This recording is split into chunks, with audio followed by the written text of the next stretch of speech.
The woman they buried is walking back into the room, and she's not alone. 3 weeks ago, Arya Vale was nothing, a ghost. A punchline whispered behind manicured hands. Her boyfriend didn't just leave her, he chose her sister. At a family dinner, in front of everyone. They expected her to disappear, to crumble quietly like she always had. But tonight, she's walking into the Whitmore Gala on the arm of Luca Devereaux, a man whose name alone makes billionaires sweat. If you want to see how a broken woman becomes untouchable, stay until the end. Drop a like and comment with your city. I want to see how far this story travels. The chandelier above the Whitmore Hotel ballroom weighed 4 tons and cost more than most people's houses.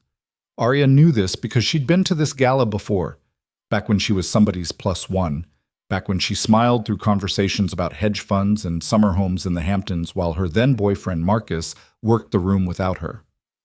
That version of herself felt like a stranger now. Tonight, the chandelier's light caught differently. It wasn't warm anymore. It was sharp, glittering off champagne flutes and diamond earrings and the thin veneer of civility that people like this wore better than their clothes. Arya stood at the top of the entrance stairs, one hand resting lightly on Luca Devereaux's arm. She didn't grip, didn't cling, just existed there, poised, like she'd done this 1,000 times. She hadn't. "Breathe," Luca murmured without looking at her. His voice was low, steady, the kind of tone that didn't ask. It commanded. "You're doing fine." "I'm not doing anything yet," Arya said. "Exactly. That's the point." The room stretched out below them. A sea of black tuxedos and silk gowns, wealth dressed up as elegance. Somewhere in that crowd, Marcus was watching. She didn't need to see him to know. She could feel it, the same way you feel eyes on you in a dark parking lot.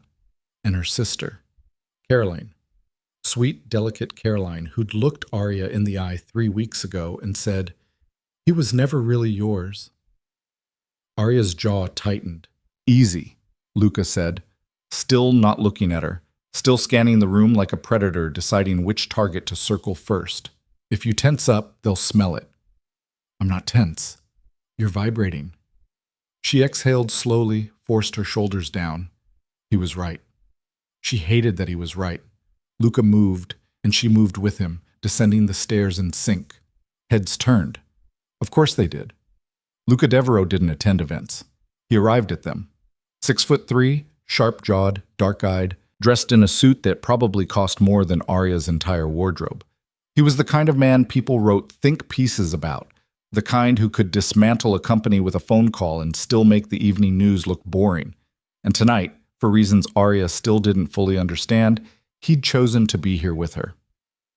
They reached the floor. A waiter appeared instantly, offering champagne.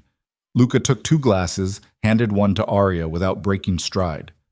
"You don't have to drink it," he said. "Just hold it. Gives your hand something to do." "I know what champagne is for." "Do you?" She shot him a look. He almost smiled. Almost.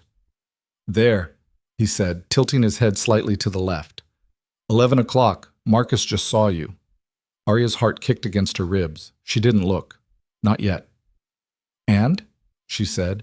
"And he looks like someone just told him his portfolio tanked." Now she looked. Marcus stood near the bar, mid-conversation with 2 men in navy suits, but he wasn't listening to them anymore. He was staring at her, champagne glass frozen halfway to his mouth, face caught somewhere between shock and something else. Something that looked almost like panic. "Good." Arya turned away before he could recover, let her gaze drift across the room like she hadn't noticed him at all, like he was wallpaper. "How do you feel?" Luca asked. "Like I might throw up." "That's normal." "Is it?" "Yeesh, you're about to rewrite 3 years of history in under 2 hours. I'd be worried if you weren't nauseous."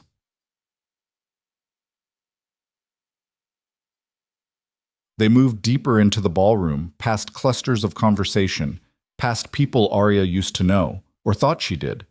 A woman in emerald green glanced over, did a double take, whispered something to her husband.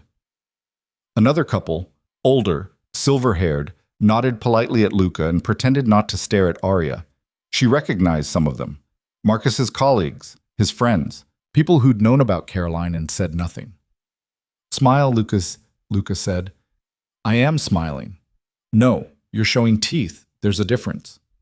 Arya adjusted, softened, let the corners of her mouth lift just enough to suggest amusement, not desperation. Better, Luca said. Now let's make them work for it. He guided her toward a group near the windows, 3 women and 2 men, all mid-40s, all draped in the kind of confidence that came from generational wealth. Arya didn't know them personally, but she knew the type. Marcus used to call them the core, the people who decided who mattered. Luca, one of the men said, extending a hand. Didn't expect to see you here. Robert, Luca shook his hand once, firm, then released. I don't usually do charity events. Made an exception. Robert's eyes flicked to Arya. I see. This is Arya Vale, Luca said. Not my date. Not my guest. Just her name, delivered like a fact. Arya extended her hand. Robert took it, and she felt the slight hesitation, the recalculation happening behind his eyes. Pleasure, he said. One of the women, blonde, 50s, sharp-eyed, leaned in slightly. Arya Vale. Why does that name sound familiar? Arya's stomach dropped. She's a photographer, Luca said smoothly. Editorial work, mostly. You've probably seen her name in Vogue or Harper's. A lie. A clean, confident lie. Arya had done freelance work, yes, but nothing that would land her in those publications. Not yet. But the woman nodded slowly, like she was placing it now. Of course. I thought so. The conversation shifted. Someone asked Luca about a merger. Another person mentioned a yacht in Monaco. Arya stood there, champagne in hand, and played her part, laughing at the right moments, nodding when appropriate, saying almost nothing. And it worked, because the less she said, the more they leaned in. 10 minutes later, Luca excused them. They drifted toward the edge of the ballroom, where the crowd thinned and the noise softened. You did well, he said. I barely spoke. Exactly. You let them fill in the blanks. That's power. Arya took a sip of champagne. It tasted expensive and empty. I don't know how you do this. Practice. That's not an answer. Luca stopped, turned to face her fully for the first time since they'd arrived. His expression was unreadable, but there was something in his eyes. Not pity, not sympathy. Something sharper.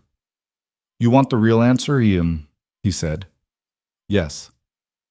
I stopped caring what they thought the moment I realized they were all terrified of being irrelevant. Once you see that, the rest is just performance. Arya stared at him. That's bleak. It's honest. Before she could respond, a voice cut through the space between them. Arya. She turned. Marcus. He stood a few feet away, hands in his pockets, trying to look casual and failing. Up close, he looked older than she remembered. Tired. His hair was shorter, his jaw tighter, and there were lines around his eyes that hadn't been there 3 weeks ago. Or maybe they had. Maybe she just hadn't been looking. Marcus, she said. Her voice came out steady, neutral, like she was greeting a stranger. He glanced at Luca, then back at her. Can we talk? We are talking. Alone. Luca didn't move, didn't say anything, just stood there, a silent wall of expensive fabric and unspoken threat. Arya felt her pulse quicken, but she kept her face smooth. I don't think that's necessary. Marcus's jaw worked. Arya, please. No. The word hung in the air between them, sharp and final. Marcus blinked. I said no. He stared at her, and for a moment she saw something crack in his expression. Confusion. Hurt, maybe. Like he'd expected her to fold to give him the closure he thought he deserved. She didn't owe him that. Enjoy your evening, Arya said, and turned away. Luca fell into step beside her, and they walked toward the terrace doors without looking back. Behind them, Marcus stood frozen, and the room watched. Outside, the air was cooler, cleaner. Arya leaned against the stone railing and closed her eyes, letting the night settle over her. That, Luca said, was perfect. It didn't feel perfect. It wasn't supposed to feel like anything. That's the point. Arya opened her eyes. The city stretched out below them, lights flickering like scattered stars. He looked so small. She nodded. Good, Luca said. Let him sit with that. They stood in silence for a while. Somewhere inside, the gala continued. Laughter, music, the soft clink of silverware on porcelain. Out here, it was just the two of them and the sound of traffic far below. Can I ask you something? Arya said. Go ahead. Why are you doing this? Luca didn't answer right away. He leaned against the railing beside her, close enough that she could feel the warmth radiating off him, but not touching. Because I know what it's like, he said finally. To be underestimated. To have people assume you're less than you are because they need you to be. And I don't like it when people get away with that. Arya looked at him, really looked. There was something beneath the tailored suit and the controlled demeanor, something raw and unfinished. She didn't know what it was yet, but she felt it. Thank you, she said. Luca glanced at her. Don't thank me yet, the night's not over. What do you mean? He pushed off the railing, straightened his cuffs. Your sister just walked in. Arya's breath caught. She's by the entrance, Luca continued, voice even, scanning the room. She hasn't seen you yet. Arya's hands tightened on the railing. I don't know if I can do this. Yes, you can. You don't know that. Luca turned to face her fully, and his gaze was steady, unflinching. I've watched you hold your ground with a room full of people who would eat you alive if they thought you were weak. I've watched you tell the man who broke you to walk away. You can do this. Arya swallowed hard. What if I fall apart? Then you fall apart after. Not now. Not in front of her.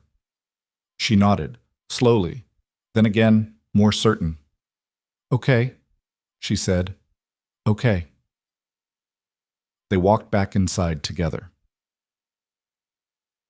Caroline stood near the champagne tower, laughing at something a man in a gray suit had said. She looked radiant, pale pink dress, hair swept up, pearls at her throat. She looked like a bride at someone else's wedding. Arya's chest tightened. Breathe, Luca said quietly. She did. They crossed the ballroom slowly, deliberately, giving Caroline time to notice. And she did. Her gaze swept the room, landed on Arya, and stopped. For a second, everything froze. Then Caroline's smile faltered. Just a flicker, but Arya saw it. Luca kept walking, and Arya stayed with him, matching his pace, his posture. They passed within 10 feet of Caroline, close enough to make eye contact, close enough for her sister to see exactly who Arya was standing with. Caroline's lips parted, like she was about to say something. Arya smiled, small, polite, empty, and kept walking. Behind them, Caroline stood still, her champagne glass trembling slightly in her hand. Luca leaned in as they moved toward the dance floor. How do you feel? Shaky. You don't look it. Good. The orchestra started a waltz. Couples drifted onto the floor, movements practiced and precise. Luca extended a hand. Dance with me. Arya hesitated. I'm not very good. Neither am I. That's not the point. She took his hand. He led her onto the floor, one hand at her waist, the other holding hers with surprising gentleness. They moved together, slow and careful, finding a rhythm that didn't quite match the music but worked anyway. Everyone's watching, Arya murmured. Let them. She glanced over his shoulder. Marcus stood near the bar, jaw tight, eyes locked on them. Caroline hovered near the entrance, her date forgotten, staring. And for the first time in 3 weeks, Arya didn't feel like the punchline. She felt like the answer. You're smiling, Luca said. Am I? Yeah, a real one this time. Arya met his eyes. They were dark, unreadable, but there was something warm beneath the surface, something almost kind. Thank you, she said again. You keep saying that. I mean it. The song ended. Applause rippled through the ballroom. Luca released her slowly, and they stepped apart, the space between them suddenly too wide. Come on, he said. Let's get some air. They slipped through the crowd, out onto a smaller balcony overlooking the gardens. The music faded to a murmur. The night pressed in, cool and quiet. Arya leaned against the railing, let her head fall back, stared at the sky. No stars, just city light bleeding into the dark. I keep waiting for it to hit, she said. For what to hit? The anger, the hurt. I thought I'd see them and just break, but I didn't. I don't feel anything. Is that bad? She thought about it. I don't know. Luca was quiet for a long moment. Then, maybe you've already processed it. Maybe that's why you're here. Or maybe I'm just numb. Or maybe you're stronger than you think. Arya turned to look at him. You don't know me. I know enough. Like what? He held her gaze.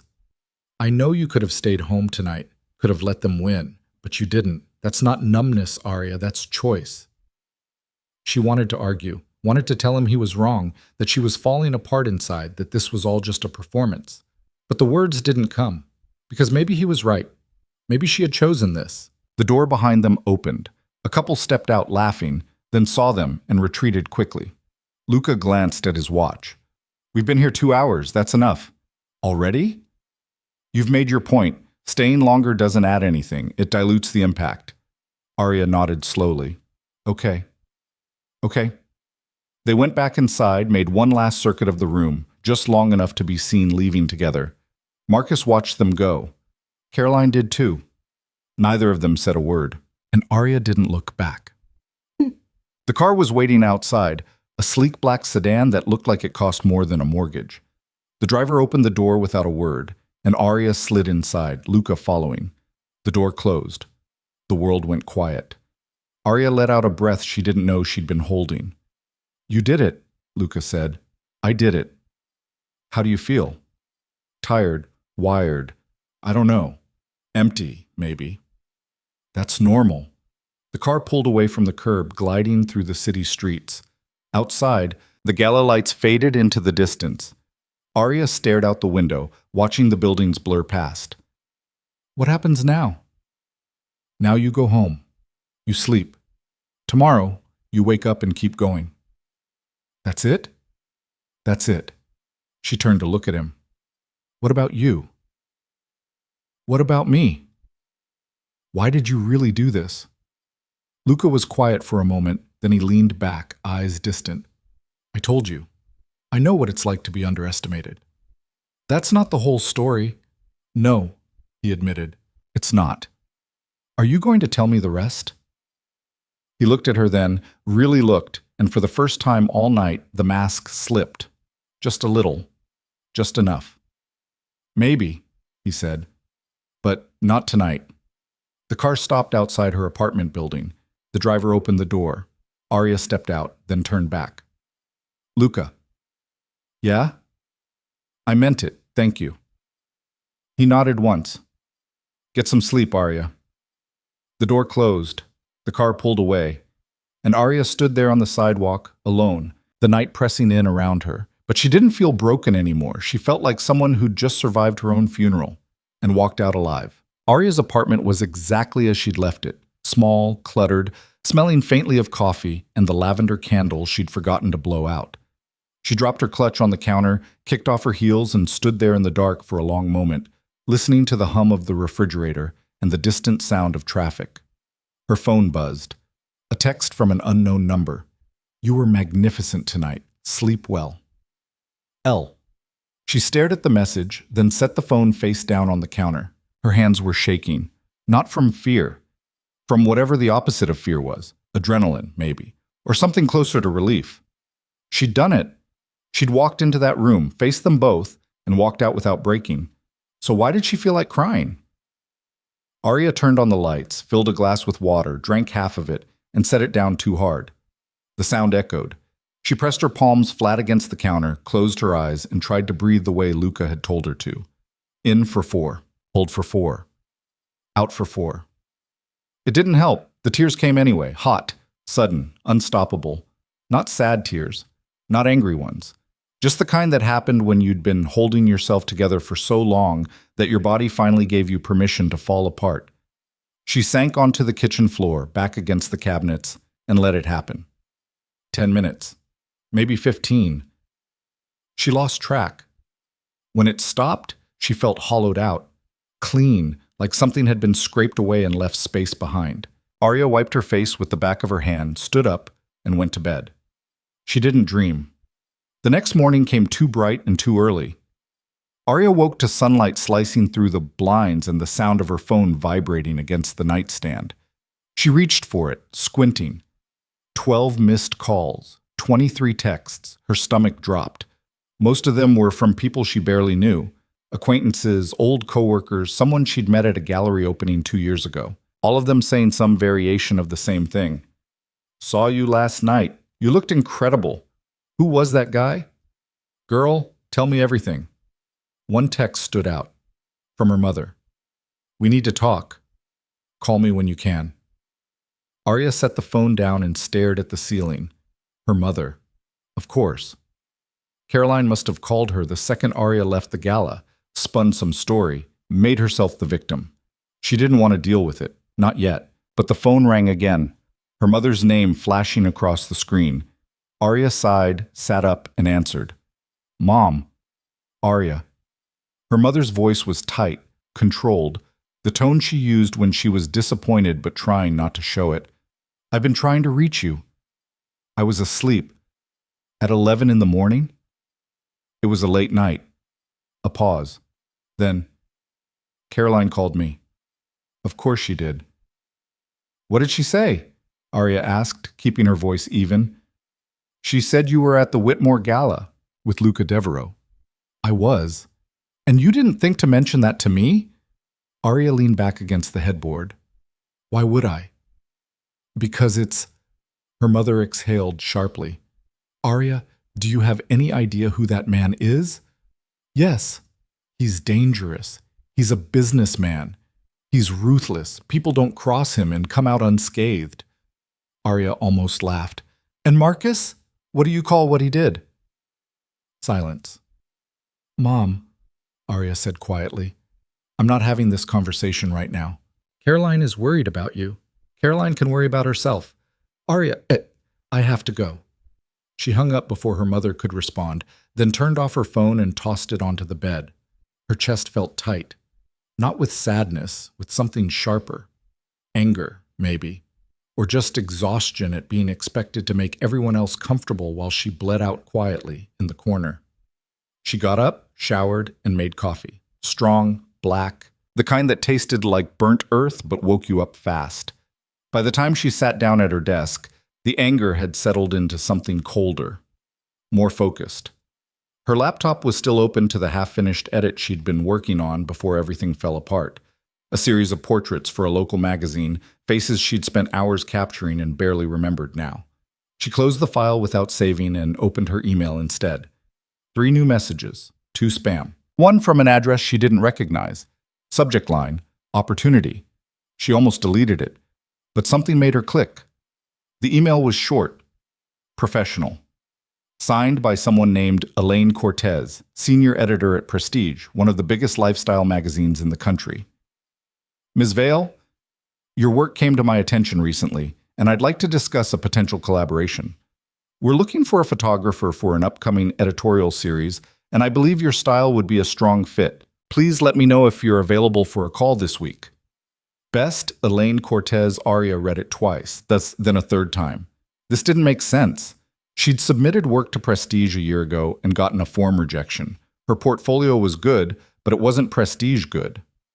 Not yet. Unless... She opened a new browser tab, typed in Luca's name, and scrolled through the results. CEO of Devereaux Holdings. Board member on half a dozen companies. And there, 3 links down, a mention of a recent acquisition. He'd bought a controlling stake in Prestige's parent company 6 months ago. Arya closed the laptop. He'd done this. He'd made a call, pulled a string, and suddenly she had an opportunity she'd been chasing for years. She didn't know whether to feel grateful or furious. Her phone buzzed. She'd turned it back on without thinking. Another text. This one from Luca. Lunch? 1 p.m. I'll send a car. She stared at the message. Her first instinct was to say no, to tell him she didn't need his help, didn't want his favors, didn't need to be saved. But that wasn't true, was it? She'd asked for his help. She'd stood beside him last night and let him guide her through that ballroom because she couldn't do it alone. And now he was offering more. Arya typed back. Okay. The car arrived at 12:45. A different one this time, smaller, less conspicuous. The driver didn't speak, just nodded when she got in and pulled smoothly into traffic. They drove for 20 minutes, winding through the city until they reached a part of town Arya didn't recognize. Narrow streets, old buildings, the kind of neighborhood that looked like it belonged in a different century. The car stopped outside a small restaurant with no sign, just a number on the door. The driver opened her door. Mr. Devereaux is inside. Arya stepped out and the car pulled away. The restaurant was dim, quiet, with only a handful of tables. Luca sat in the back corner, facing the door, a glass of water in front of him. He stood when she approached. "You came," he said. "You knew I would." "I hoped." They sat. A waiter appeared, set down menus, and disappeared. Arya folded her hands on the table. "You got me that job." Luca didn't deny it. "I made an introduction. What you do with it is up to you. That's not how it works, isn't it? You don't just introduce someone to the senior editor at Prestige and call it a favor. You own the company. A stake in the parent company. There's a difference. Not from where I'm sitting." Luca leaned back, studied her. "Are you angry?" "I don't know what I am." "Then let me clarify. I didn't tell Elaine to hire you. I told her to look at your work. She made the decision herself." "Because you asked. Because your work is good." Arya shook her head. "You don't know that. You've never seen my portfolio. I looked it up this morning." She blinked. "You... what?" "Your website. It's outdated, by the way. Half the links are broken. But the work that's there?" He paused. "It's good, Arya. Better than good. You just haven't been in the right rooms yet." Arya didn't know what to say to that. She looked down at the menu, not reading it, just needing somewhere else to put her eyes. The waiter returned. Luca ordered for both of them without asking, something in Italian that Arya didn't catch. She didn't object. When they were alone again, Luca spoke first. "You're wondering why I'm doing this. I already asked you that." "And I didn't answer, not really." Arya looked up. "So answer now." He was quiet for a moment, fingers tracing the edge of his water glass. 5 years ago, I was engaged. Her name was Isabel. We'd been together since college. One of those relationships that everyone assumed would last because we looked good together on paper. Arya stayed silent. "She left me 2 weeks before the wedding," Luca continued. "For my business partner, someone I'd known for a decade, someone I trusted." "I'm sorry." "Don't be. It was the best thing that ever happened to me." Arya frowned. "How?" "Because it taught me that loyalty is a performance until it's tested, and most people fail the test." He met her eyes. "But the ones who don't? They're worth everything." "And you think I'm one of those people?" "I think you could be." The food arrived, some kind of pasta, delicate and expensive looking. Arya picked up her fork, set it down again. "I don't understand you," she said. "Good. Keep it that way." "That's not an answer. It's the only one I have right now." They ate in silence for a while. The food was good, better than good, but Arya barely tasted it. Her mind was still stuck on what he'd said, on Isabel, on the idea that someone like Luca Devereaux had ever been vulnerable enough to be left. "Can I ask you something?" she said finally. "Go ahead." "Do you regret it? Letting her in?" Luca set down his fork, considered the question. "No, I regret trusting the wrong person, but I don't regret trying." "Even though it didn't work out?" "Especially because it didn't work out. If it had, I'd still be the same person I was before. And I didn't like that person very much." Arya absorbed that. "What changed?" "I stopped waiting for people to see my value. I started showing them." "And that worked?" "Eventually." He leaned forward slightly. "But it took time. And it took deciding that I'd rather be feared than pitied." "Is that what you want? To be feared?" "No, I want to be respected. Fear is just the fastest way to get there." Arya looked at him, really looked. There was something underneath the polished exterior, something raw and unfinished that he kept locked down tight. She recognized it because she had the same thing. "I don't want to be like that." she said quietly. Like what? Hard, cold, untouchable. You won't be. How do you know? Because you're here, because you're questioning it. People who turn cold don't ask themselves if they're turning cold. They just do it and justify it later. The waiter cleared their plates, offered dessert. Luca declined for both of them. When they were alone again, Arya spoke. Marcus called me this morning, left a voicemail. Luca's expression didn't change. Did you listen to it? No. Good. I thought about it, though. Also normal. Is it? Arya, you spent 3 years with him. You don't just turn that off overnight, no matter how badly he hurt you. But listening to the voicemail won't change anything. It'll just give him space in your head he doesn't deserve. She knew he was right, but part of her still wanted to hear it, wanted to know what Marcus had to say, what excuse he'd come up with, whether he sounded sorry or just inconvenienced. What if he apologizes, she asked. Then he apologizes. That doesn't mean you have to accept it. And if he wants me back? Luca's jaw tightened almost imperceptibly. Do you want him back? No, but then it doesn't matter what he wants. Arya looked down at her hands. Her nails were chipped. She'd been biting them again without realizing it. I keep thinking about the moment I found out, she said, about him and Caroline. We were at my parents' house for Sunday dinner. He was late, said he got held up at work. But Caroline was already there, and she kept looking at him across the table with this expression I couldn't place. And then my mom made some joke about when they were going to give her grandkids, and Marcus just froze. And I knew. How? Because he didn't look at me. He looked at her. Luca's expression darkened. What did you do? I didn't say anything. I finished dinner. I helped my mom clean up. I smiled and made small talk and pretended everything was fine. And then when we got back to his apartment, I asked him point blank. And he didn't even deny it. What did he say? He said it just happened. Like it was something that fell out of the sky and landed on both of them and they had no control over it. She laughed bitterly. He said he didn't mean to hurt me. They never do. And Caroline, she cried. She said she never wanted it to happen either, but they couldn't help how they felt. Like their feelings mattered more than the fact that they lied to me for 6 months. 6 months? Arya nodded. That's how long it had been going on. Half a year of family dinners and holidays, and me thinking everything was fine while they were... She stopped, swallowed hard. I'm an idiot. No, you're someone who trusted the wrong people. That's not the same thing. Feels the same. Luca reached across the table, and for a second Arya thought he was going to take her hand. But he didn't. He just tapped the table once, gently, pulling her attention back.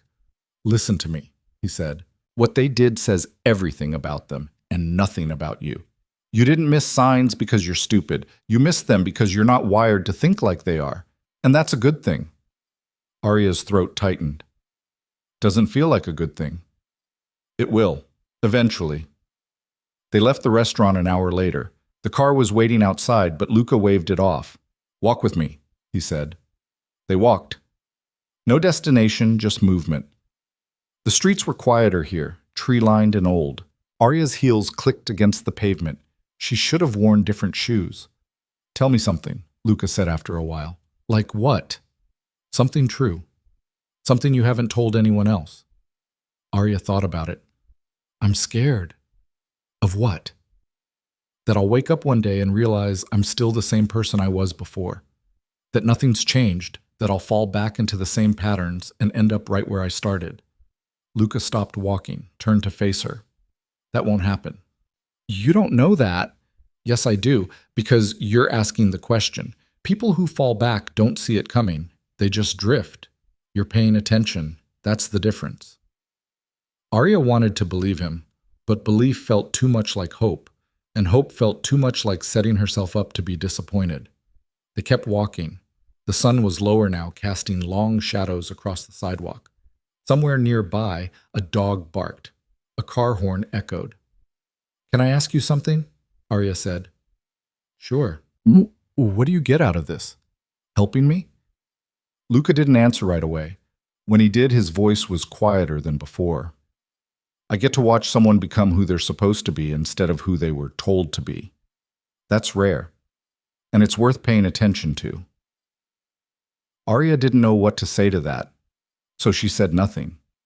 They walked until the sun started to set, and then Luca called the car. "I'll see you soon," he said as she got in. "When?" "When you're ready." The car pulled away, and Arya watched him in the side mirror until he disappeared around a corner. That night, she listened to Marcus's voicemail. She told herself she wouldn't, told herself it didn't matter, but curiosity won out, and she pressed play. His voice was rough, uncertain, nothing like the confident tone he used to use. "Arya, it's me. I don't know if you'll even listen to this, but I had to try. I saw you last night, and I need you to know I'm sorry. I know that doesn't fix anything, but it's true. I was a coward, and I hurt you, and you didn't deserve that. You deserved better. You deserve better." A pause. "I don't expect you to forgive me. I just wanted you to know that I see it now, what I lost, and His voice cracked. "I hope you're okay. I really do." The message ended. Arya deleted it. Then she blocked his number. Then she opened her email and replied to Elaine Cortez. "Miss Cortez, I'd be happy to discuss the collaboration. I'm available for a call anytime this week. Thank you for reaching out. Best, Arya Vale." She hit send before she could second-guess herself. Her phone buzzed almost immediately. A text from Luca. "Proud of you." She stared at the message, then typed back. "How did you know?" "Because I know you." "You don't, though. Not yet. But I'm getting there." Arya set the phone down and stared at the ceiling. She didn't know what was happening. Didn't know if this was healing or just distraction. Didn't know if Luca was helping her or if she was becoming someone else entirely. But for the first time in weeks, she didn't feel like she was drowning, and that had to count for something. The call with Elaine Cortez happened 2 days later. Arya sat at her desk with a notebook open, pen in hand, trying to look professional even though no one could see her. The phone rang twice before Elaine picked up. "Arya, thanks for making time." "Of course, thank you for reaching out." Elaine's voice was brisk, efficient, the kind that didn't waste words. "I'll be direct. We're doing a 12-page spread on women redefining success in unconventional industries. I need someone who can capture vulnerability without making it look weak. Your portraits do that."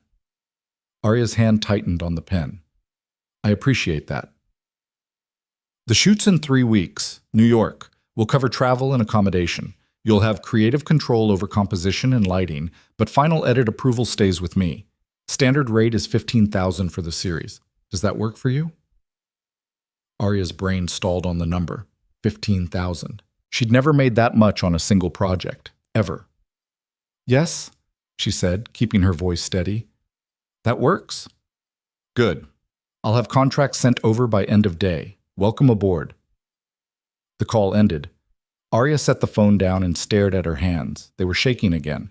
Not from fear this time, from something else, something that felt dangerously close to hope. She texted Luca. "I got the job." His response came seconds later. "I know. Elaine called me after." "Why would she call you?" "Because I asked her to. Wanted to make sure she wasn't wasting your time."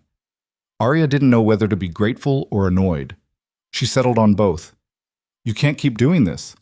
"Doing what?" "Managing my life. I'm not managing your life. I'm opening doors. What you do when you walk through them is entirely up to you." She stared at the message, then typed back. "Thank you. You don't have to keep thanking me." "I know, but I'm going to anyway." 3 dots appeared, then disappeared, then reappeared. "Dinner tonight?" Arya hesitated.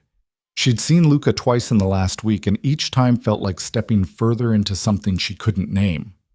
Something that wasn't quite friendship, but wasn't anything else either. "Okay, I'll pick you up at 7. She had 4 hours. She spent 2 of them going through her closet, trying on dresses she hadn't worn in months, discarding them one by one because nothing felt right. Too formal. Too casual. Too much like she was trying. She settled on black pants and a silk blouse. Simple. Clean. The kind of outfit that didn't announce anything. Luca arrived exactly at 7. He was in the car this time, waiting outside her building. Arya slid into the back seat beside him. "You look nice," he said. "You say that every time." "Because it's true every time." The driver pulled into traffic. Arya watched the city slide past, lights beginning to flicker on as dusk settled. "Where are we going?" she asked. "Somewhere quieter than last time." They drove for 30 minutes out of the city and into the kind of suburb that looked like it belonged in a catalog. Wide streets, old trees, houses with wraparound porches. The car stopped in front of a small bistro tucked between a bookstore and a flower shop. Luca opened her door before the driver could. "Come on." Inside, the restaurant was warm, dimly lit, with exposed brick and mismatched furniture that somehow worked. Only a handful of tables, most of them empty. A woman in her 60s greeted Luca by name and led them to a corner booth without asking. "You come here often?" Arya said as they sat. "Used to, when I needed to think." "And now?" "Now I bring people I don't want to perform for." Arya didn't know what to do with that, so she picked up the menu and pretended to read it. They ordered wine for her, whiskey for him, food that came in small, deliberate portions. The kind of meal that was more about the conversation than the eating. "Tell me about New York," Luca said. "What about it?"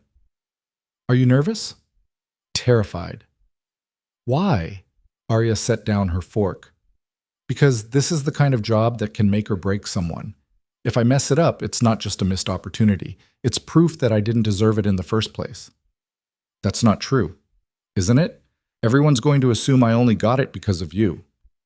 "Let them assume. You'll prove them wrong when the work comes out. And if it's not good enough?" Luca leaned back, studied her.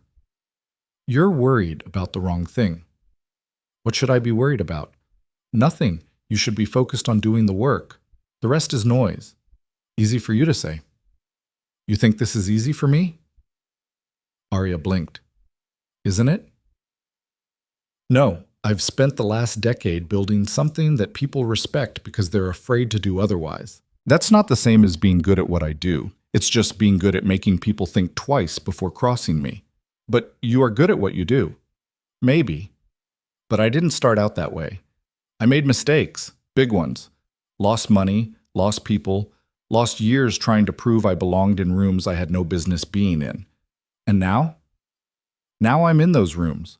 But I still don't belong. I just stopped caring whether I do." Arya absorbed that. "So what changed between then and now?" Luca swirled his whiskey, stared into the glass like it held answers. "I stopped waiting for permission. From investors, from board members, from people who thought they knew better than me because they'd been doing it longer. I started trusting my instincts, even when they told me to do the opposite of what everyone else said. And that worked? Most of the time. When it didn't, I learned faster than the people who never took risks in the first place." The food came. They ate slowly, the conversation drifting from work to nothing in particular. Arya found herself relaxing in a way she hadn't in weeks, maybe months.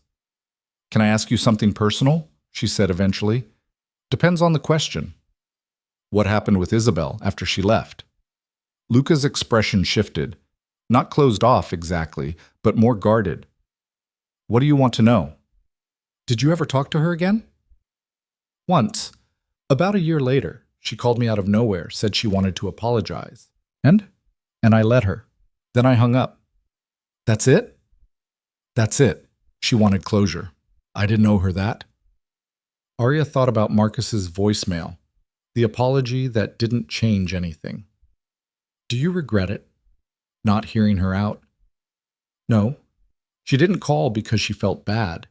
She called because she wanted me to tell her it was okay, that I forgave her, that she could stop feeling guilty." He paused. "I wasn't going to give her that." "That's harsh." "Maybe, but it's honest."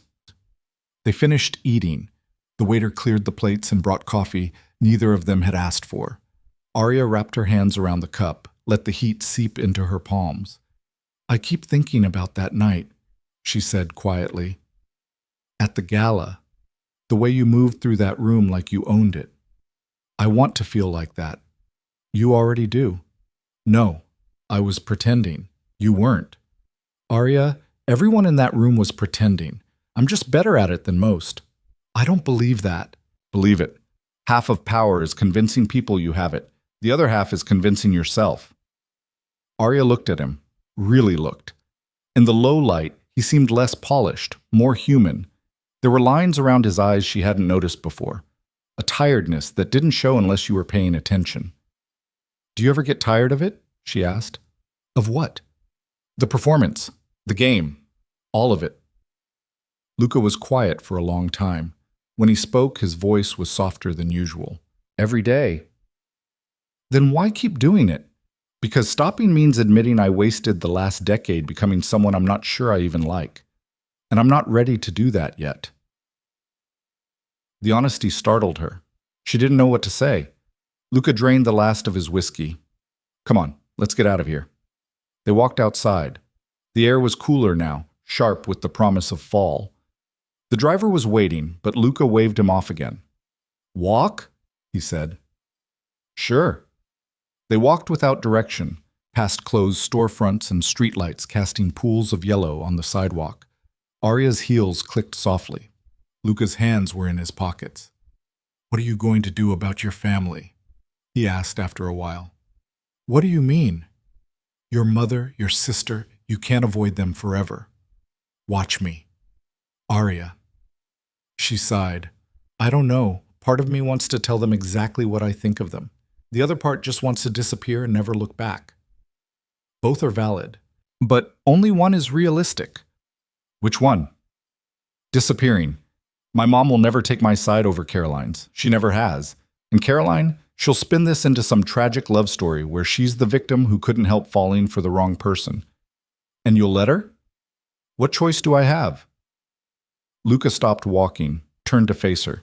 You have every choice. You can confront them. You can cut them off.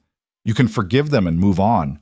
But what you can't do is let them define the narrative while you sit quietly in the corner, waiting for it to be over. I don't know how to do that. Yes, you do. You did it at the gala. You walked into that room and rewrote the story just by showing up. That was different. Why?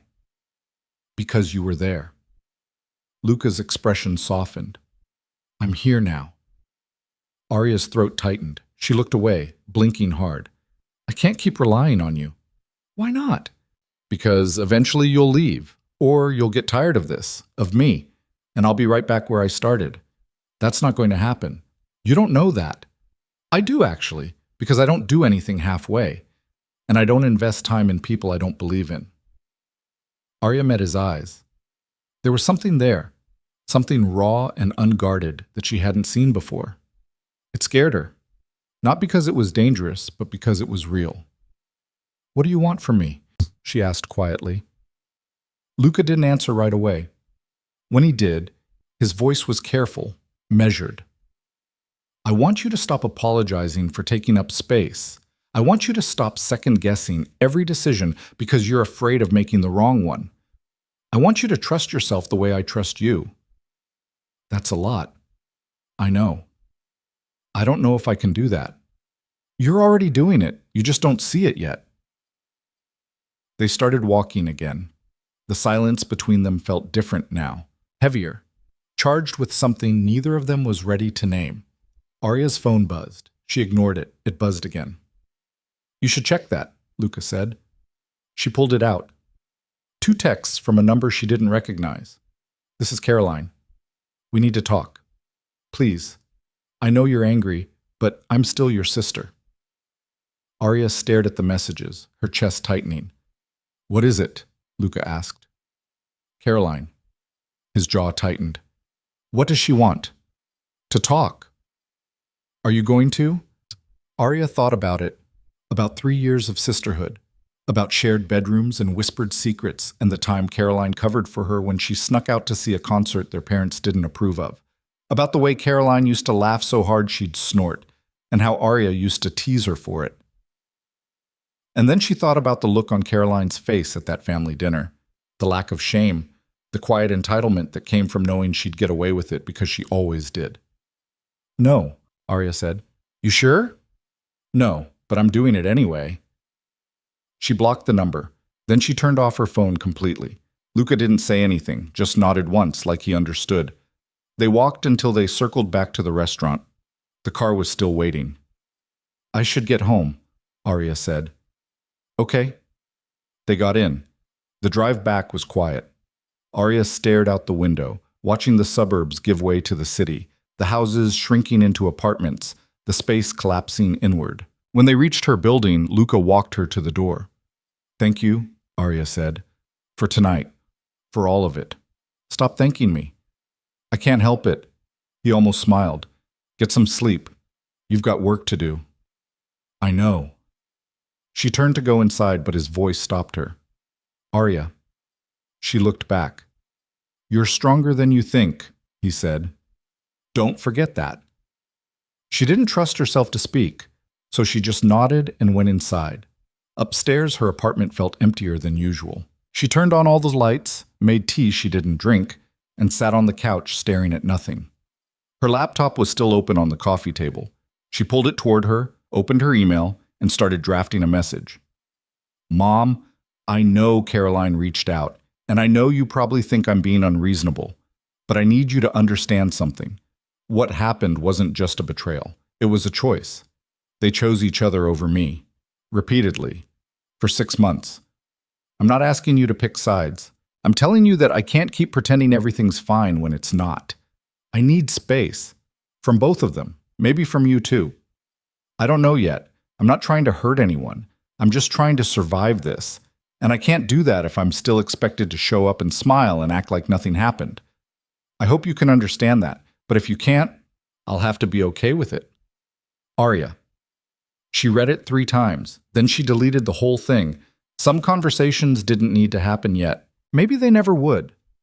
Instead, she opened a new document and started sketching out ideas for the New York shoot. Lighting concepts.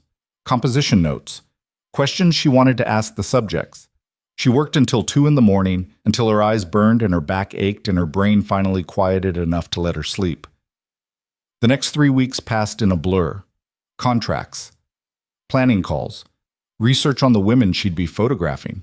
Arya threw herself into the work because it was easier than thinking about anything else. Luca texted her every few days.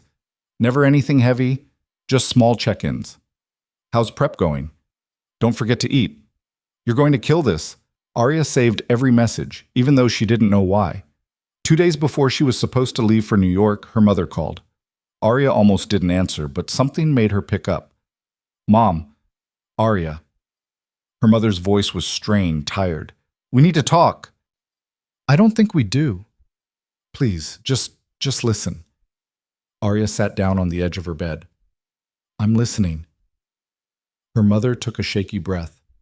"Caroline told me everything, about Marcus, about how long it's been going on. I didn't know, Arya. I swear I didn't know. Would it have mattered if you did? Of course it would have. Would it? Because you've spent the last 3 weeks defending her.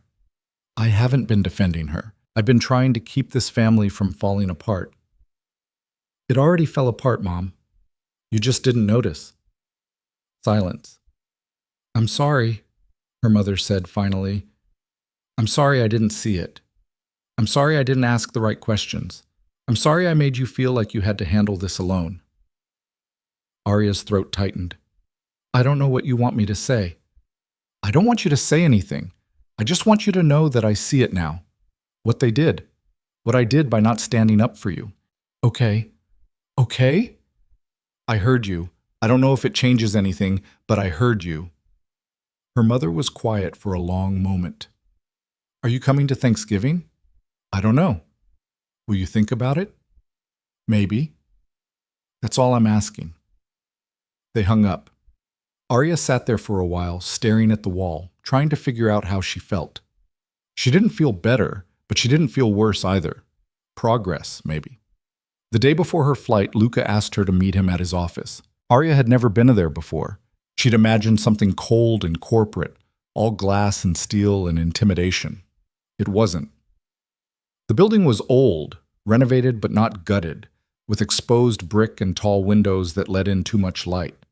Luca's office was on the top floor, spacious but not excessive, lined with bookshelves and scattered with papers that suggested someone actually worked here. He was on the phone when she arrived. He gestured for her to sit, finished the call, and hung up. "You came," he said. "You asked." "I did." He pulled an envelope from his desk drawer, slid it across to her. "For New York." Arya opened it. Inside was a check. $20,000. She looked up sharply. "What is this?" "An advance. For the shoot. Elaine already paid me." "That's for the work. This is for everything else. Wardrobe, equipment, anything you need to make sure you're not scrambling last minute. I can't accept this." "You can, and you will." "Luca, Arya, stop fighting me on this.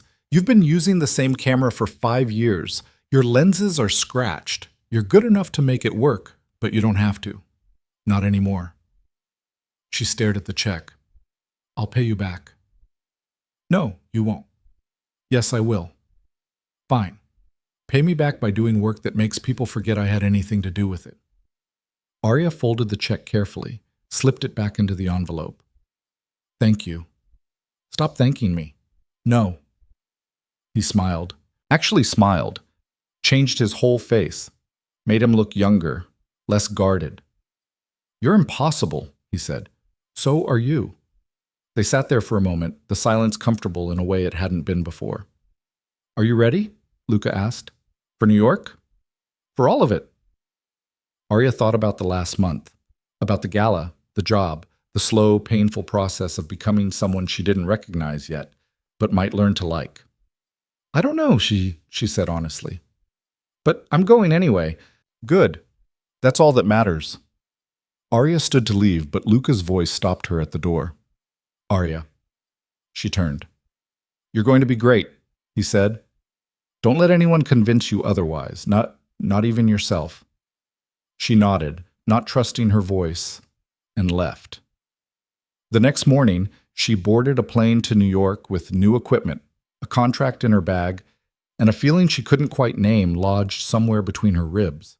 It felt like the beginning of something, or maybe the end of something else. Either way, she was ready. New York hit Arya like cold water. The noise, the speed, the sheer density of people moving, like they all had somewhere more important to be. She'd visited before, but never like this. Never with a purpose that felt bigger than herself. The hotel Elaine had booked was in Midtown, sleek and anonymous, the kind of place where everyone looked like they were passing through. Arya checked in, dragged her suitcase to the 11th floor, and stood in the middle of the room staring at the 2 white walls and wondering what she'd gotten herself into. Her phone buzzed. "Luca. You land okay?" "Yeah. Just got to the hotel." "Nervous?" "Terrified." "Good. Means you care." She almost smiled. Almost. The shoot was scheduled for the next morning. 8 subjects over 3 days, each one carefully selected by Elaine's team.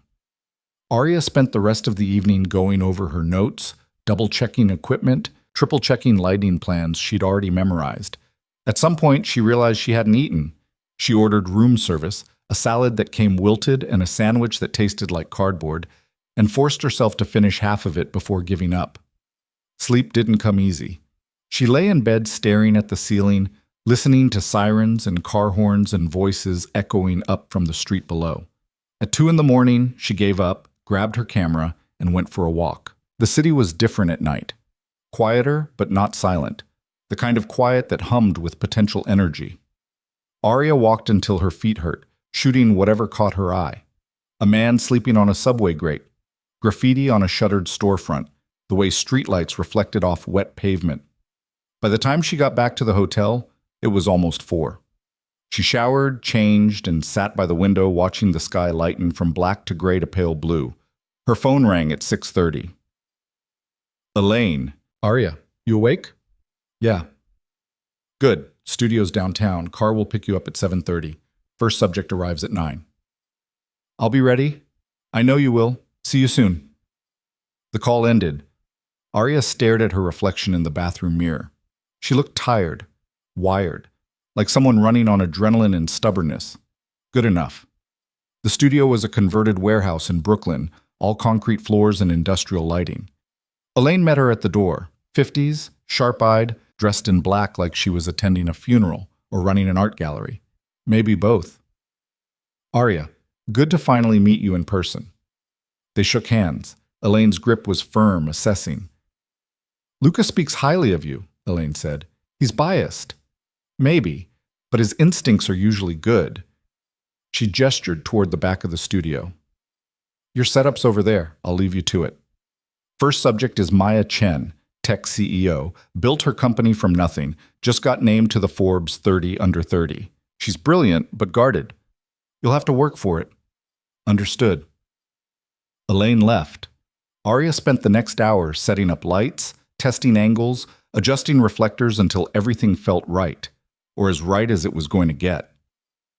Maya arrived at 9 sharp, mid-20s, petite, dressed in a perfectly tailored suit that probably cost more than Arya's equipment.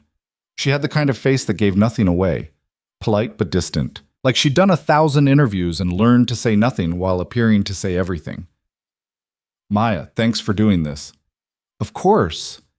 Maya's handshake was brief, professional. Where do you want me?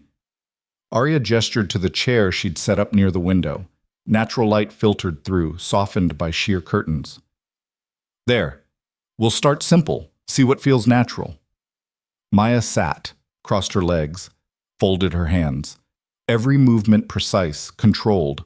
Arya raised the camera, took a few test shots. Maya's smile was perfect. Too perfect. Magazine ready. Empty. Can I ask you something? Arya said, lowering the camera. Maya's smile didn't waver. Sure. Why did you agree to this shoot? The smile faltered, just slightly. What do you mean? You don't need the publicity. You're already on Forbes. You've got investors lining up. So why sit for a spread about redefining success? Maya was quiet for a moment. Then she laughed, a real laugh, short and surprised. You're direct. I don't have time not to be. Fair. Maya uncrossed her legs, leaned back slightly. The Polish cracked just enough to show something underneath. Honestly, my PR team said it would be good for my image, show the human side or whatever. And is there one? A human side.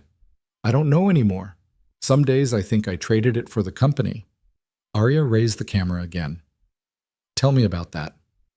Maya's expression shifted, not closed off, but thoughtful, uncertain. I haven't slept more than 4 hours a night in 3 years. I can't remember the last time I saw my family. I have 200 employees depending on me to make the right calls, and most days, I'm just guessing and hoping I don't destroy everything they've worked for. Click. Arya caught it. The moment vulnerability slipped past the armor. But you keep going, Arya said. I keep going. Why? Because stopping means admitting I don't know what else I'd be without this. Click. Another one. Maya's eyes, distant and sharp at the same time. They worked for an hour. Slowly, carefully, Arya peeled back the layers until she found the person underneath the CEO.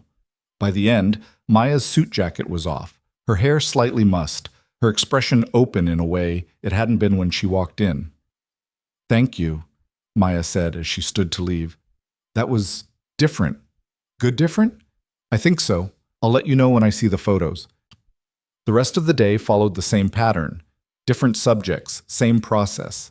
A single mother who'd built a nonprofit from her kitchen table. A former athlete who'd lost everything to injury and rebuilt herself as a coach. A writer who'd published her first novel at 50, after decades of rejection, each one guarded, each one carrying weight they'd learned to hide, and each one, eventually, letting Arya see it. By the time the last subject left, it was past 8. Arya's back ached, her eyes burned, but she felt alive in a way she hadn't in months. Elaine walked over as Arya started packing up her gear. How'd it go? Good, I think. Won't know for sure until I see the shots on a bigger screen. I want to see them tomorrow, raw files. Don't edit anything yet. Arya nodded. Okay. You did well today. I wasn't sure you would. Thanks for the vote of confidence. Elaine almost smiled. I don't do confidence. I do instinct. And my instinct says Luca was right about you. She left before Arya could respond. Arya finished packing, called a car, and headed back to the hotel. Her phone had 6 missed calls. 3 from a number she didn't recognize, 2 from her mother, 1 from Luca. She called him back. "How was day 1?" he asked. "Exhausting, terrifying. Good, I think."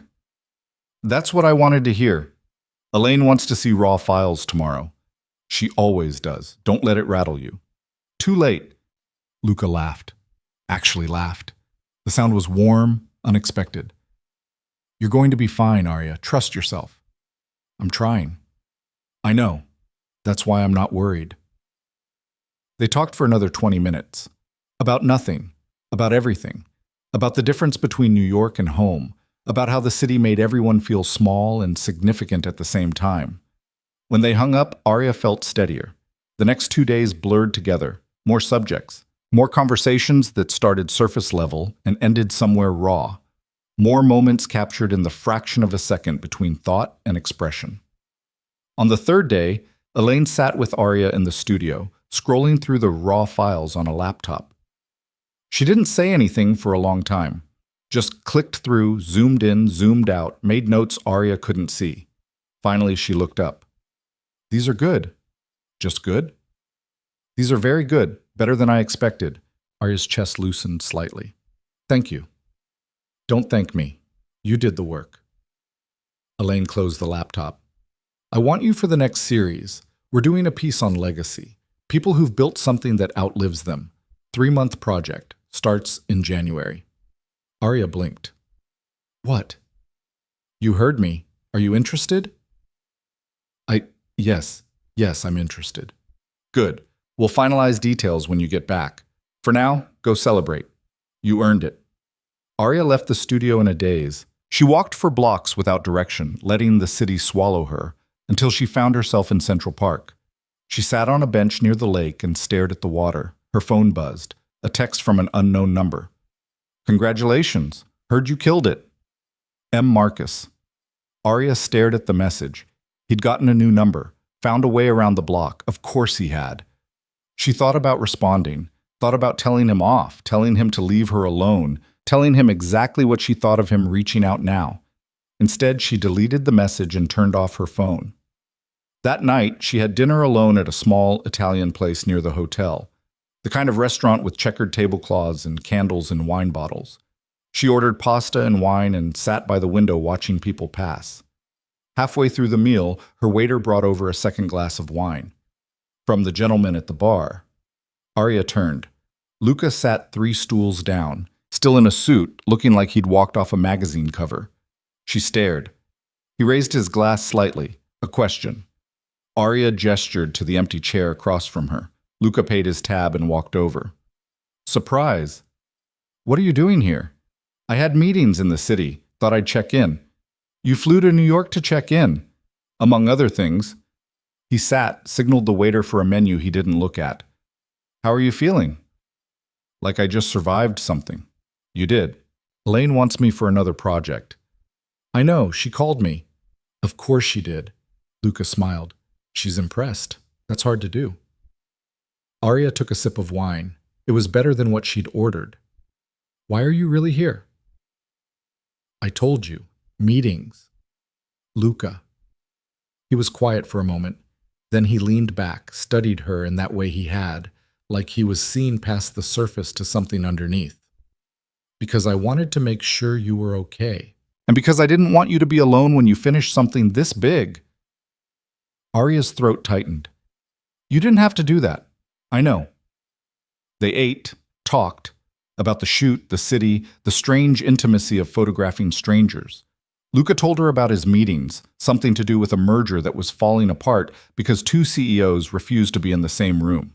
Arya told him about Maya, about the moment the armor cracked and something real showed through. "That's what you're good at," Luca said. "Finding the thing people try to hide. Is that a compliment?" "It's an observation, but yes." After dinner, they walked. No destination, just movement through streets that never fully slept. They ended up near Times Square, surrounded by light and noise and tourists taking photos of nothing in particular. "I hate this part of the city," Luca said. "Why?" "Too loud, too bright. Everyone's performing." "You perform all the time." That's different. I perform in boardrooms, in private, not in the middle of the street for strangers who will forget me in 5 minutes. Arya looked at him. Do you ever let anyone see the real version? The one that's not performing? Luca met her eyes. I'm letting you see it right now. Something shifted in the air between them, something unspoken but present, hanging there like a question neither of them knew how to ask. Come on, Luca said finally. Let's get out of here. They caught a cab back to her hotel. The ride was quiet, comfortable. When they pulled up outside, Luca walked her to the lobby. Thank you, Arya said, for coming, for all of it. Stop thanking me. I told you, I can't help it. He smiled. Then, without warning, he pulled her into a hug. Not tentative, not performative, just solid and warm and steady. Arya froze for half a second, then leaned into it. When they pulled apart, Luca's expression was softer than she'd ever seen it. You did something incredible this week, he said. Don't let anyone diminish that. Not Elaine, not Marcus, not even yourself. I won't. Good. He left. Arya watched him go, then went upstairs to her room. She didn't sleep right away. She pulled out her laptop, opened the raw files from the shoot, and scrolled through them slowly. Each face told a story. Each expression held something true. For the first time in a long time, Arya felt like she'd done something that mattered. Her phone buzzed. She'd turned it back on without thinking. Another text from Marcus. I know you don't want to hear from me, but I need you to know I'm sorry. For everything. You deserved better. Arya stared at the message for a long time. Then she typed back. You're right. I did deserve better. I still do. Stop contacting me. She hit send, blocked the new number, and set the phone face down on the nightstand. The next morning, she flew home. The city looked different from the plane, smaller, more manageable. She had left feeling like she was running from something. She came back feeling like she'd run towards something instead. Luca's car was waiting at the airport. She hadn't asked for it, but she wasn't surprised. The driver took her home. Her apartment looked exactly the same, but she felt different walking into it, like she'd left as one person and come back as someone else. She unpacked, showered, and sat down at her desk. Her laptop chimed. An email from Elaine. Arya. Attached are the final selects from the shoot. You'll see your name in the credits when we go to print next month. Well done. We'll talk about the legacy project after the holidays. Take some time. You earned it. Arya opened the attachments, 12 images, each one sharper, more honest than she'd dared to hope. She'd done it. She'd actually done it. Her phone rang. Luca. Did you see Elaine's email? He asked. Just now. And I don't know what to say. You don't have to say anything. Just feel it. Arya closed her eyes, let herself feel it. The pride, the relief, the quiet certainty that she'd taken a chance and it had paid off. Thank you, she said softly. For what? For believing I could do this before I did. That's what I do, Luca said. I see potential people don't see in themselves, and I wait for them to catch up.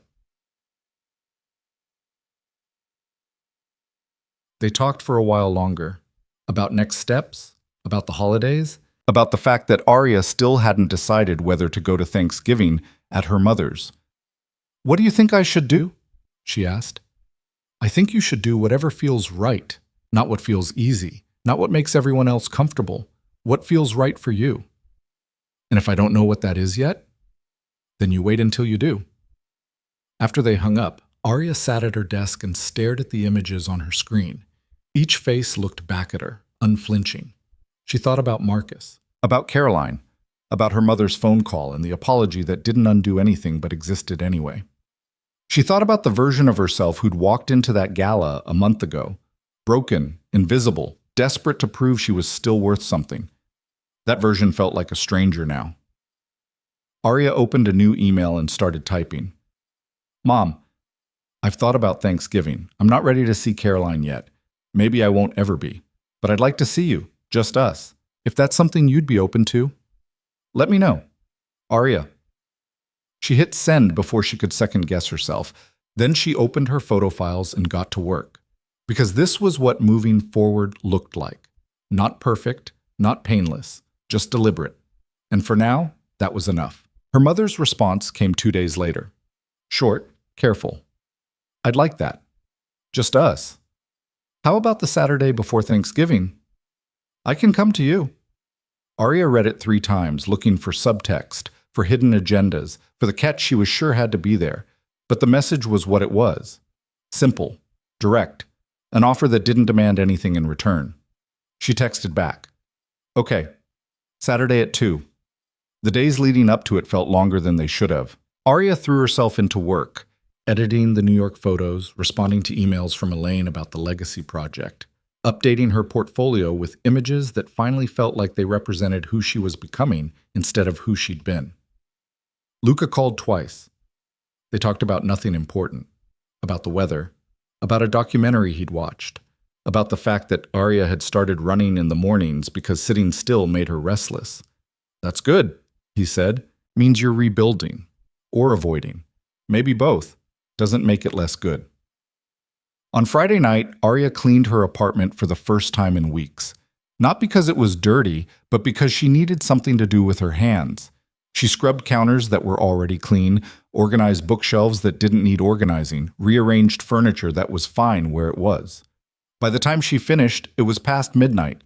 She sat on the couch, stared at the too clean space, and wondered what she was supposed to feel. Saturday came gray and cold. Arya made coffee, burned toast, threw it away, and made more. She changed clothes 3 times before settling on jeans and a sweater. Casual, like this wasn't a big deal. It was a big deal. Her mother arrived exactly at 2. Arya watched from the window as she got out of her car, clutching her purse like a shield. She looked smaller than Arya remembered, older, tired in a way that had nothing to do with sleep. Arya opened the door before her mother could knock. Hi, Mom.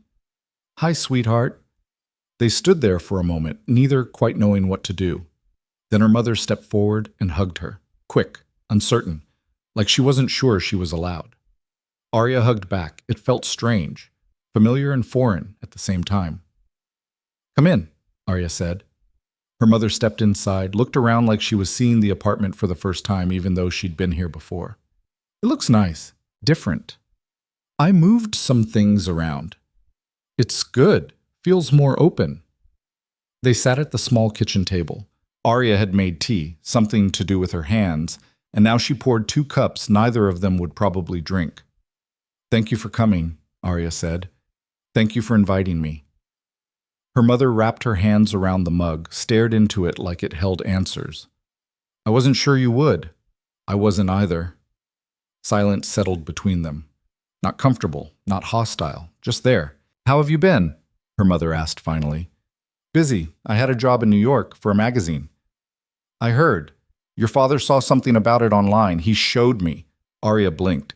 Dad? He's proud of you. He doesn't always know how to say it, but he is.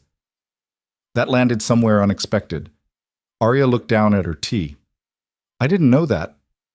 I should have told you sooner. We both should have. Her mother took a shaky breath. Arya, I owe you an apology.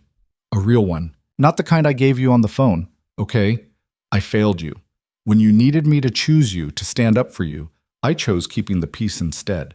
I told myself I was trying to hold the family together, but really I was just avoiding the hard conversation. And you paid the price for that. Arya's throat tightened. She didn't trust herself to speak yet. I've spent the last month trying to understand how I let it happen, her mother continued. How I could watch my daughter get hurt and do nothing. And the truth is I was scared. Scared of what it would mean if I admitted that Caroline did something unforgivable. Scared of losing her. Scared of losing you. So I just froze. And that's not good enough. It's not even close to good enough. No, Arya said quietly. It's not. I know, and I don't expect you to forgive me. Not now. Maybe not ever. But I need you to know that I see it. What I did. What I didn't do. And I'm sorry. Arya wiped at her eyes with the back of her hand. She hadn't realized she was crying. Why didn't you say any of this before? Because I didn't understand it before. I was too busy trying to fix things, to make everyone get along, to go back to how things were. But we can't go back. And we shouldn't. What happened showed me something I didn't want to see. What's that? That I taught Caroline she could get away with things because I always smoothed them over. That I taught you your feelings came second because I never prioritized them. That I built a family where the person who made the most noise got the most attention. Her mother's voice cracked. I did that, and I have to live with it. Arya stared at her mother. This wasn't the conversation she'd expected. She'd braced for defensiveness, for justifications, for the familiar dance of blame and deflection. Not this. Not raw, unfiltered accountability. What about Caroline? Arya asked. Her mother's expression hardened slightly. What about her? Have you talked to her? About all of this? I have. She's not handling it well. Good. Her mother almost smiled. She keeps saying it wasn't her fault, that she didn't mean for it to happen, that she never wanted to hurt you. But she did it anyway. Yes, she did. Her mother set down her mug. I told her I wasn't going to mediate between you two, that if she wanted to make things right, she had to do it herself, and that I wasn't going to pressure you into forgiving her just to make family gatherings less awkward. Arya felt something shift in her chest, something that had been tight for weeks starting to loosen. You said that? I did. She didn't take it well, but that's not your problem. It's hers. They sat with that for a moment. Outside, a car alarm went off. Someone shouted. The world kept moving, indifferent to the small, painful work happening in this apartment. I don't know if I can forgive her, Arya said. Or you, not yet. I understand. But I want to try, eventually, with you. I don't know about her. Her mother nodded. That's fair. More than fair. I need you to understand something, though. What's that? This can't happen again. If Caroline does something, if anyone does something, I need to know you'll have my back. Not the family's back, not the peace. Mine. You have my word. Words are easy, Mom. I know. So watch what I do, not what I say. Arya believed her, or at least she wanted to, and maybe that was enough for now. They talked for another hour, about small things, about Arya's work, about her mother's book club, about the fact that her father had finally fixed the porch light he'd been promising to fix for 2 years. Normal things. The kind of conversation they used to have before everything fell apart. When her mother left, they hugged again. Longer this time, less uncertain. I love you, her mother said. I love you too. It wasn't fixed, not completely, but it was something. After her mother left, Arya sat on the couch and let herself feel it. The grief, the relief. The strange, complicated hope that maybe some things could be rebuilt even after they'd been shattered. Her phone buzzed. Luca, how did it go? Better than I expected. Harder than I wanted. That sounds about right. She apologized. A real one. Good. She should have. I don't know what happens next. You don't have to know yet. Arya smiled at the screen, typed back. Are you busy tomorrow? Depends. Why? I want to take you somewhere. A pause. Then, okay. Where? It's a surprise. I don't like surprises. You'll like this one. The next day was Sunday. Arya picked Luca up at noon, driving the beat-up sedan she'd inherited from her father and barely used. Luca folded himself into the passenger seat, looked around at the fast food wrappers on the floor and the cracked dashboard, and raised an eyebrow. This is your car? Don't judge me. I'm not judging. I'm observing. Same thing. Not even close. They drove out of the city into the kind of countryside that felt impossibly far from skyscrapers and noise, even though it was only 40 minutes away. Rolling hills, farms, roads that curved for no reason other than to curve. Where are we going? Luca asked. You'll see. You know I hate not knowing things. I know. That's why I'm not telling you. He almost smiled. You're enjoying this. More than I should. They drove until the GPS said they'd arrived. Arya pulled into a gravel lot beside an old barn that had been converted into something between a gallery and a workshop. A hand-painted sign out front read, Westfield Art Collective. Luca looked at it, then at Arya. What is this? A place I used to come. Before everything. Before Marcus, before New York, before I forgot why I started taking photos in the first place. She got out. Luca followed. Inside, the barn smelled like wood and paint and coffee. The walls were covered with work from local artists, paintings, sculptures, photographs, and mismatched frames. A woman in her 60s sat behind a desk in the corner, reading a paperback with a cracked spine. She looked up, saw Arya, and grinned. Well, look who finally remembered where she came from. Hi, Ruth. Ruth stood, pulled Arya into a hug that smelled like lavender and cigarettes. It's been too long, kid. I was starting to think you'd gone Hollywood on me. Not quite, just New York. Same difference. Ruth turned to Luca, looked him up and down with the kind of unfiltered assessment only old women and small children could get away with. And who's this? This is Luca. Luca, Ruth. She taught me everything I know about composition. And clearly you forgot most of it, Ruth said, but she was smiling. She stuck out a hand. Luca shook it. Nice to meet you, he said. We'll see about that. Ruth gestured around the barn. Arya tell you about this place? Not really. Typical, she never could take a compliment. Ruth looked at Arya. Your stuff's still up in the back corner. Haven't had the heart to take it down. People still ask about it. Arya's chest tightened. Really? Really? Come on. I'll show your fancy friend what you used to do before you got too good for us. They followed Ruth to the back of the barn. There, on a small section of wall, were 6 photographs Arya had taken 3 years ago. Black and white. Local faces, a farmer, a waitress, a mechanic. People no one would look twice at, captured in moments of unguarded humanity. Luca stopped in front of them. Didn't say anything, just looked. These are good, he said finally. They're old. They're still good. Ruth snorted. Told you. But she wouldn't listen. Too busy chasing big city validation. I wasn't chasing anything, Arya said. Sure you weren't. Ruth patted her arm. I'm glad you came back, kid. Even if it's just for a visit. She left them there, went back to her desk and her paperback. Arya and Luca stood in front of the photos. The barn was quiet except for the creak of old wood and the distant sound of wind outside. Why did you bring me here? Luca asked. Because I wanted you to see where I started, before I was trying to be someone, when I was just trying to see people. And you stopped? I got distracted.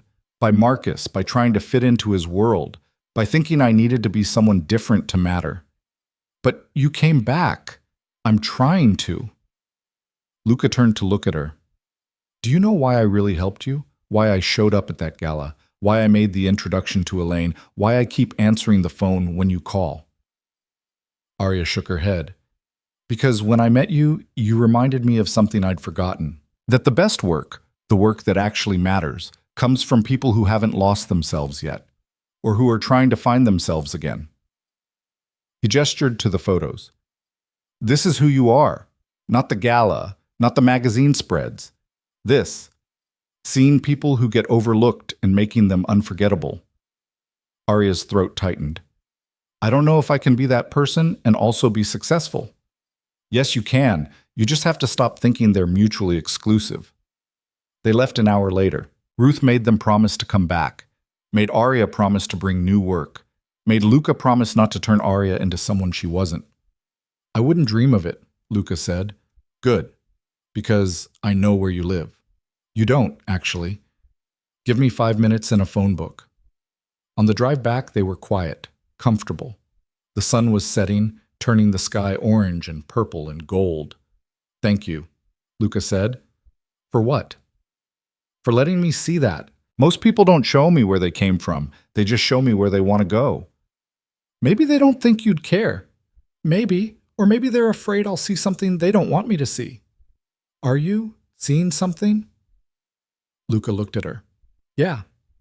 I'm seeing someone who's braver than she thinks she is, and who's going to be just fine. Arya's hands tightened on the steering wheel. She didn't trust herself to respond. They drove in silence until they reached the city. Arya dropped him off at his building, watched him walk inside, and sat there for a moment before driving home. Thanksgiving came and went. Arya spent it with her father, just the two of them, Chinese takeout, and a football game neither of them cared about. He didn't ask about Caroline, didn't ask about Marcus. Just told her he was proud of her and meant it. It was enough.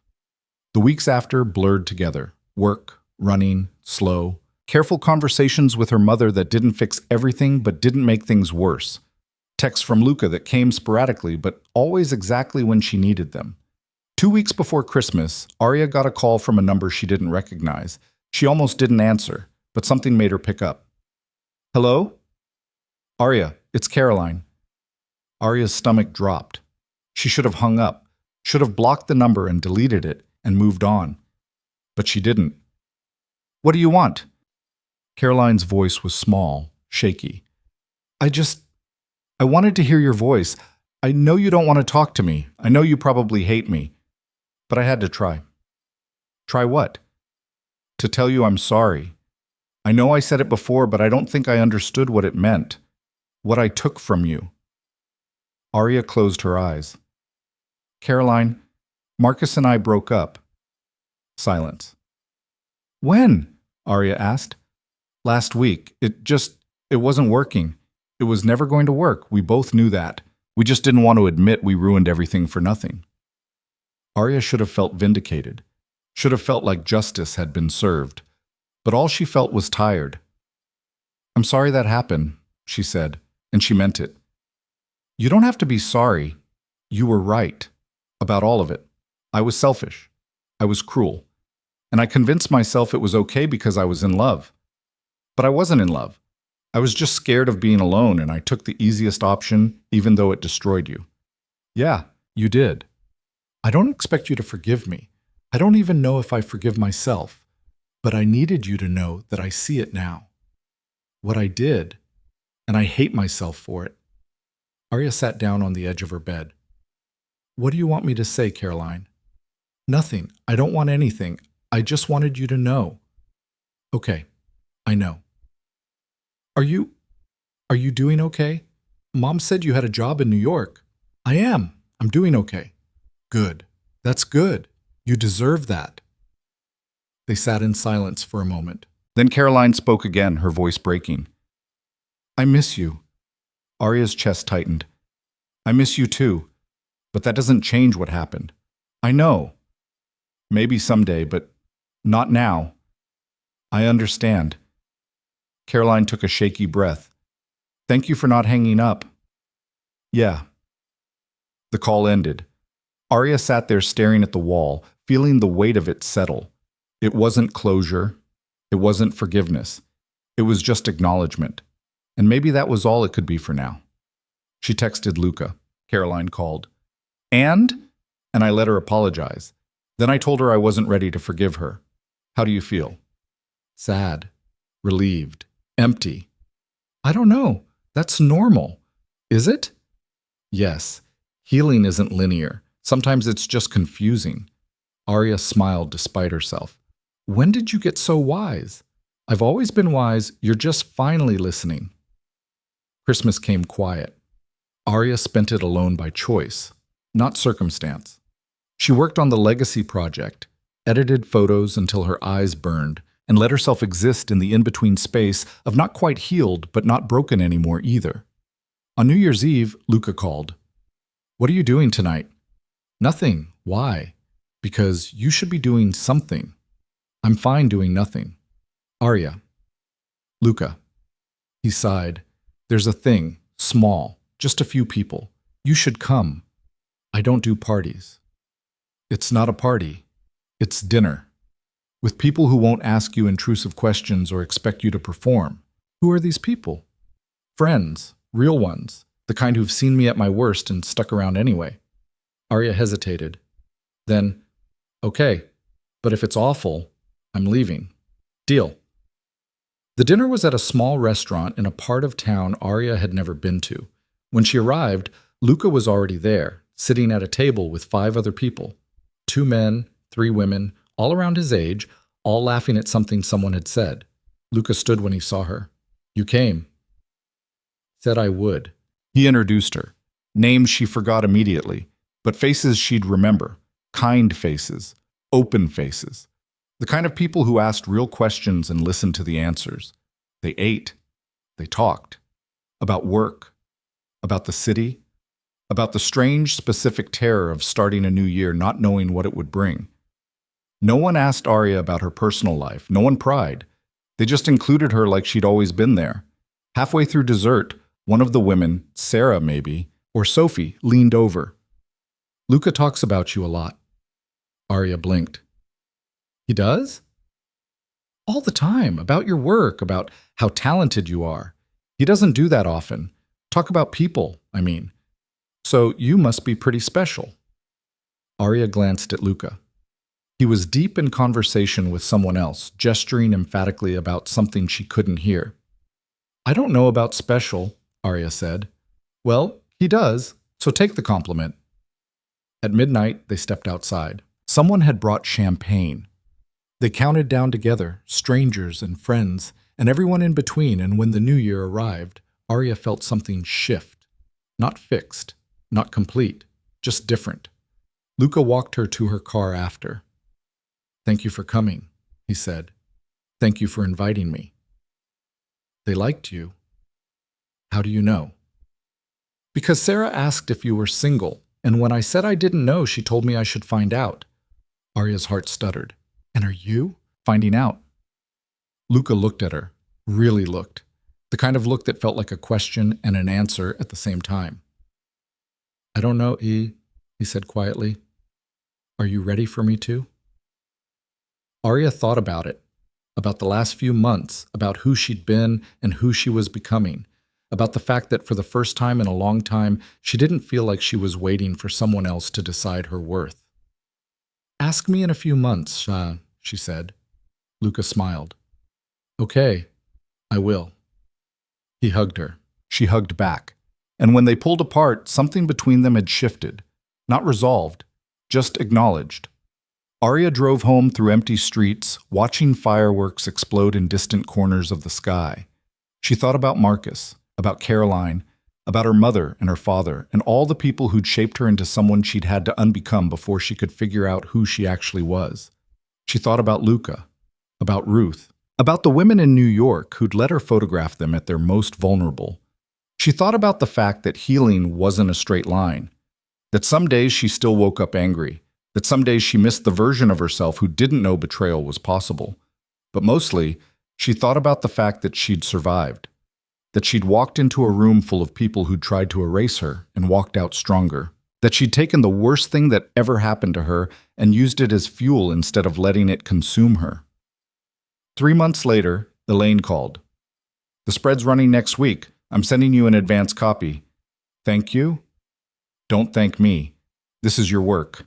You earned every bit of it. The magazine arrived 2 days later. Arya opened it slowly, carefully, like it might disappear if she moved too fast. There, across 12 glossy pages, were the women she'd photographed, each face raw and real and unforgettable. And at the bottom of the first page, in small print, photography by Arya Vale.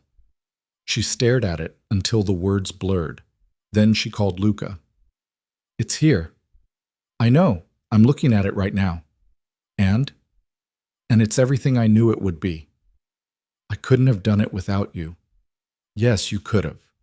You just would have gotten there slower. Arya laughed. Actually laughed. You're impossible. So you keep telling me.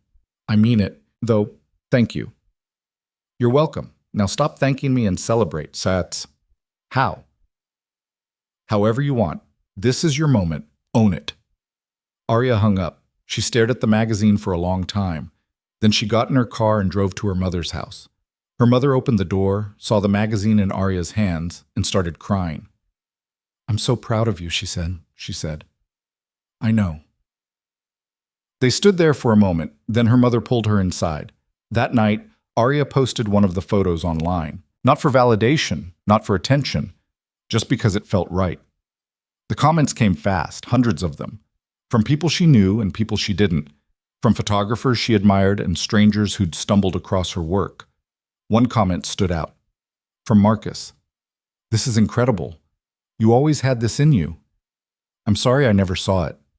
Arya stared at it for a long time. Then she deleted it without responding.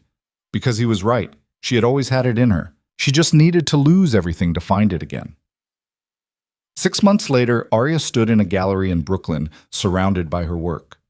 The Legacy project had turned into something bigger. A full exhibition, her first solo show, her name on the wall in letters big enough to matter. Luca stood beside her, hands in his pockets, looking at a photograph of an elderly woman who'd spent 50 years building a library in a town no one had heard of. You did it, he said. We did it. No, you did it. I just opened the door. Arya turned to look at him. Are you ready for me to answer your question yet? Luca's expression shifted. What question? The one you asked me on New Year's. He went still. Are you? I think so. You think so? I'm ready to try, if you are. Luca smiled. Not the controlled, measured smile he gave to boardrooms and business partners. The real one. The one that made him look younger and more uncertain and completely human. Yes, he said. I'm ready. He took her hand. She let him. And for the first time in a long time, Arya felt like she was exactly where she was supposed to be. Not because someone else had chosen her, but because she'd chosen herself. And then she'd chosen him. The exhibition ran for 6 weeks. People came, critics came. Elaine came and told Arya she wanted to talk about a book deal. Caroline sent flowers. Arya didn't throw them away. She just let them sit on her kitchen counter until they wilted. A reminder that some things could be beautiful and painful at the same time. Her mother came to the opening. So did her father.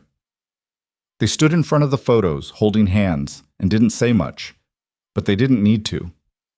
On the last day of the exhibition, Arya stood alone in the gallery after hours, just her and the work and the silence. She thought about the woman she'd been a year ago, the one who'd believed her worth was tied to someone else's perception of her, the one who'd let betrayal define her instead of refine her. That woman was gone. In her place was someone stronger, not perfect, not unbreakable, just someone who'd learned that the worst thing that could happen to you wasn't the end of your story. It was just the beginning of a different one. Arya turned off the lights and walked out into the night. She didn't know what came next. But for the first time, that didn't scare her, because she'd learned the most important lesson of all. You don't move on from betrayal by erasing it. You move on by becoming someone it can't touch anymore. And Arya had done exactly that. She'd become untouchable, not because she'd hardened, but because she'd learned her worth wasn't up for debate. And that made all the difference.